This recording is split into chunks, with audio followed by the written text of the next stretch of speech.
Hey everybody, I'm Mike, and today we're going to add some room to our strongest hive.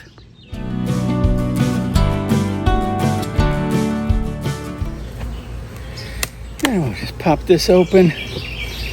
Not even going to look at the weaker hive this time, because I'm going to give them time to work through the process of replacing their queen. And we have very full frames down here. Now, I'm going to put on a queen excluder. And I know this is can be a controversial topic, so I want to try to demystify it a bit. You will hear some people refer to a queen excluder as a honey excluder because sometimes the bees are reluctant to go through the wires.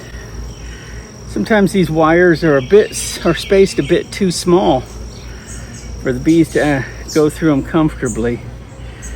And so I've got a couple different kinds here, and I want to see if the bees will actually go through them. This one is a metal one, it's a steel one. And you can see it's been used before. It's got propolis all along the edges where the bees have tried to seal up gaps. I also have, and I don't see bees trying to work their way through this at all. So I'm going to take it off, and I'm going to try out this other one that I have. This one is wooden, and it doesn't look like it's been used, but it hasn't been used quite as much. And I want to see, this gives us a little more space, and I want to see if the bees will actually take to this a little better than they will the metal one.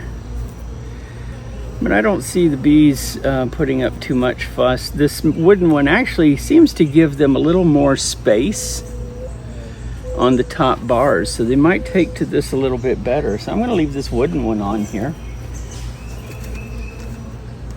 Now, some beekeepers swear by the queen excluder, that you need a queen excluder or you're going to get the queen laying brood in your honey supers. Other beekeepers will tell you that queen excluders are the best way to make sure you don't get honey. And as I said, the bees are sometimes reluctant to squeeze through those gaps. You don't have to have a queen excluder. Typically, a queen will not cross more than an inch or so of capped honey to find a place to lay eggs. So I'm going to pull this frame out and we'll take a look at it.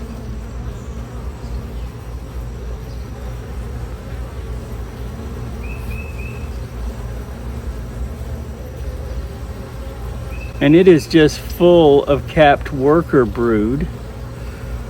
A little bit of drone brood, but these girls have a very, very productive queen. The next frame over is full of uncapped brood. So bees that have either emerged already or in the larval state still. I want to turn this around to show it to you, because on the other side of this frame, in the middle of all this worker brood we have here, we've got a big patch of drone brood. And so the colony is producing drones. Drones will fly out and just hang out in the drone congregation area, which is somewhere between a 1/4 mile and 2 miles away typically. Sometimes it's further. But they'll just hang out there and wait for a queen to fly by that they can mate with. And so this is an opportunity for the hive, for the colony, to spread their genetics. Now I'm starting to see bees come up around this queen excluder, right around here. We should see workers come through it pretty easily. They should find their way through that. So what I'm going to do, I'm going to put a super on, and this is 10 frames of wax foundation. I think after my experiment with the plastic foundation, I'm going to stick with wax foundation for this colony, just because I know I get good results without having to go to great lengths of adding additional wax to it. I just put a sheet of wax foundation in there and the bees use it. So I'm going to put another honey super on, and if I look down in here, I am seeing bees moving around under the queen excluder. Let's see if I can bring you over here and get a good look in there. So I do see bees moving around under the queen excluder. Even if I don't see them moving through the queen excluder yet, there's still plenty of work for them to do in the box below this one. I don't know that they are yet incentivized to explore upward just yet. They may wait until I close things up to start moving upward into this box. But those dowels that you see there are spaced at a distance that should allow worker bees to pass through it easily, but the queen, who is a much larger bee, won't be able to pass between those dowels, and so she'll stay in the lower boxes and lay eggs, and that will give us a box above it that just has honey in it. So there we are. We've got more room on our strong hive, and like I said, I'm letting the weak hive rest a bit, let them take care of their business without disturbing them. And I'll probably add another box on there in a day or so, when I go back to make sure that we actually have a laying queen in that box.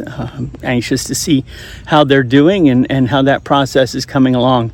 So that's where we are today. Like I said, it's kind of a rainy day, so I was taking advantage of a break in the weather and a large population in the hive to see how that queen excluder would do.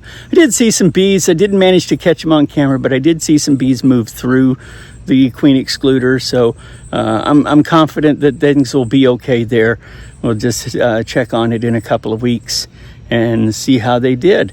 How's the honey season in your area?